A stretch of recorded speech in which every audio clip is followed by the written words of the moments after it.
Raymond Arroyo sitting in for the great Laura Ingraham. Joining us on the line, and we'll get to your calls in a moment, Patrick J. Buchanan, conservative syndicated columnist, former presidential candidate, and all-around sage. Pat, great to have you with us. Good to talk with you, Raymond. Now, let's start with Paul Ryan. He finds himself betwixt and between, Pat.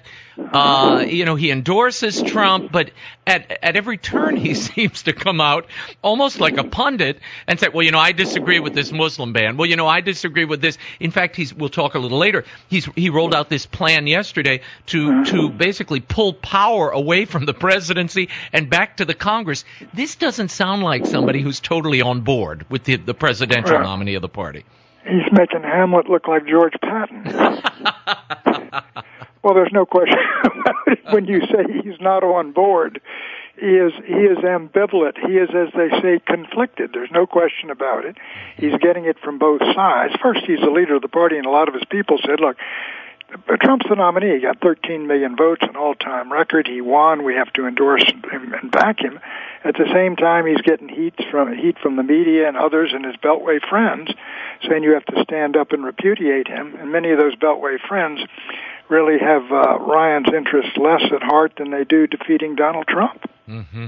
I want to run something by you. We've been talking since the show opened, and every line's lit up about this, Pat. People are really, I think, concerned about some of the comments the president made yesterday in Orlando, where he suggested that this violence we saw, 49 people gunned down in this gay club, that this was somehow a gun event, and it's domestic gun violence and a hate crime rather than another act of Islamic terrorism. Does the nomenclature matter? And what is your take on this? What are we facing here? Well, it does indeed, because as the head of the Central Intelligence Agency said yesterday, ISIS has a number of its own people in the West prepared to carry out atrocities, and the president is focused on what kind of gun they might use. I mean, that seems to me to be ridiculous in a sense, and that what this fellow did down there, he was clearly inspired by ISIS. The hatred, where did the hatred of the homosexuals come? Such hatred that you feel morally justified in going out and killing them. What would give sanction to something like that? Where in this world, Raymond, are people executed for engaging in homosexual acts? You can find 10 Muslim countries where this is true. And it's no doubt where he got these ideas, but to argue about what kind of weapon he uses, I think is deliberately to distract from the fundamental point that this radical Islamist ideology has it in for the West, first, to drive us out of that region, and second, they're coming for us. Mm-hmm. No, this is a systemic problem. I mean, there was a report I came across. There have been one terrorist attacks, or have been one terrorist attack every year since the president took office, since Obama took office, which is sort of terrifying when you step back. Pat, I want to talk about politics for a moment. We're seeing a campaign play out, and I don't think it's any secret that Donald Trump's negatives are rising. His unfavorables are rising. 77% of women view him unfavorably. 94% of blacks view him unfavorably. 89% of Hispanics. To what do you attribute that slide? Why do you think there is now this chasm opening up between he and Hillary Clinton? And she looks to be 7 to 9 points ahead of him in the national polls. Well, I'm surprised she's not more ahead, frankly, given... Well, first, I think the perception of Trump that has been created and is being reinforced in the public mind is exactly that he is anti-black, he is anti-Hispanic, and he is anti-women. Now, there's no doubt he said some things that have been exploited, but I think that the entire establishment in this, and partly the Republican establishment in the media and the establishment in the national press, is all out to crush Donald Trump. That's one thing. But the reality is, given those numbers, Raymond, I think it's going to require a deus ex machina. As an old theater man, you understand what that means. I do indeed. A deus ex machina of some kind to reframe this race. And to be candid, I hate to say it, but given that atrocity in Orlando and similar atrocities along those lines. And the sense, I think, will arise that the Democrats are completely out of touch, and whatever you think or whatever your reservations about Trump, we definitely need change. We can't go with what we've got. I think that's the best thing Trump has going for him, but there's no doubt that these negatives are very, very problematic because there's a lot of folks who will simply go out and vote and say, well, I just don't think that fellow likes me or that fellow's with me, and so I'm going to vote on the other side. Pat, in 2012, and Byron York has a great piece about this in the Washington Examiner. Right. In 2012, it appears the Obama campaign made a decision with Mitt Romney. And what they did was, before the convention, they went in and spent a buttload of money, or a boatload of money, and they pounded him and defined him early.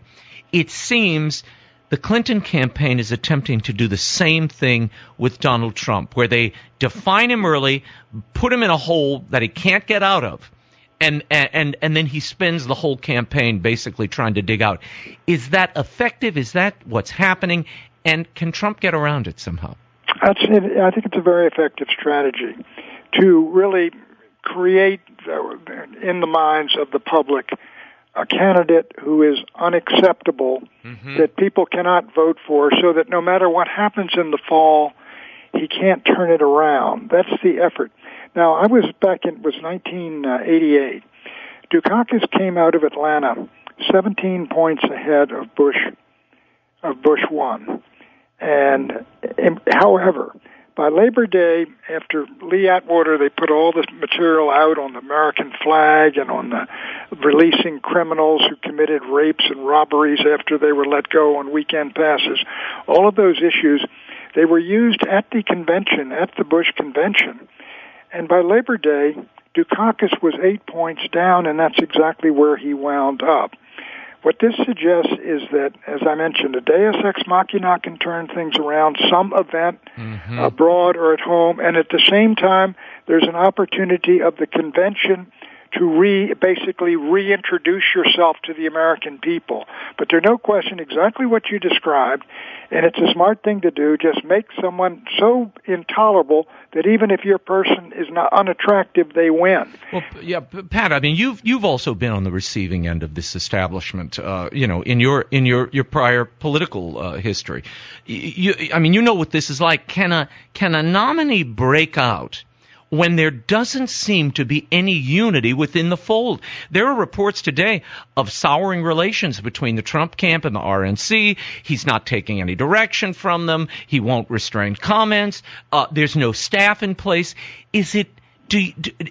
Are we seeing the wheels coming off of the Trump candidacy? There's no question when you see what Trump is saying from the podium, I can do this myself.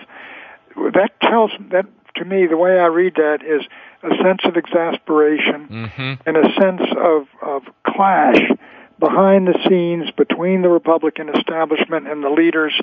My guess would be this would be the Senate folks, some of whom are at risk, and then Ryan, and maybe even the Republican National Committee. Yeah, I think that's a correct read on what is happening right now, and you're correct, it is problematic. I do think there's a public open break, as some have been calling for, basically who are not friends of the Republican Party, who do not want to see the Republicans control the White House and Congress, are pushing this. Right. But I do think, there's real possibilities. I do think this. I don't think this race is decided yet, but there's no doubt that the point you make, that the effort to define Trump before he gets out into the finals is going on. Yeah, and there doesn't seem, though he is responding, there's no one behind him. There's no echo machine. There's no echo chamber. Pat Moynihan called what Nixon needed, and Nixon always demanded it, and we really had it. For example, 72, we had Agnew, Big John Connolly, and Bob Dole at the Republican National Committee, and we had all these surrogates we worked. Moynihan used the phrase second and third echelons of advocacy. Yeah, well, and it's Trump needs some of that. He would. Of course. Make a phrase and then let it out so that he's the author of it. But that's exactly what you need. You need when you make a point. I mean, this is what we did to McGovern. Right. Is that we locked the president up in the Oval Office almost literally, so he wouldn't go out. He had to stay above the battle. And then have everybody surround McGovern and go after him on one major issue a week. And then you have people out there, come to the city before him, and then come to the city the day after, and then everybody go after him with the same message each day, and then change the message each week. Right. And Nick said, I'm running against 15 guys. One day McGovern says, I'm running against 15 guys. The president's acting as though he's not in a campaign. I want to shift gears just slightly, Pat.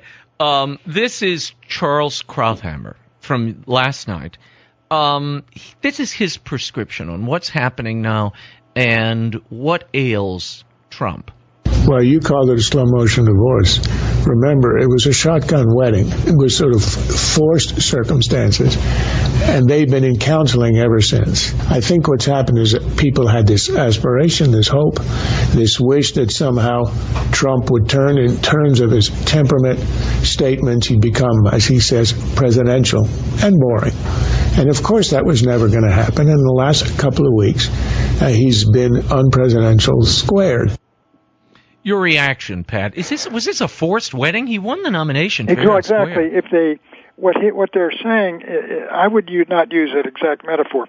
There's no doubt that Donald Trump wooed the girl and ran off with her, and that for 13 million votes, the largest turnout ever, the greatest number of votes ever cast.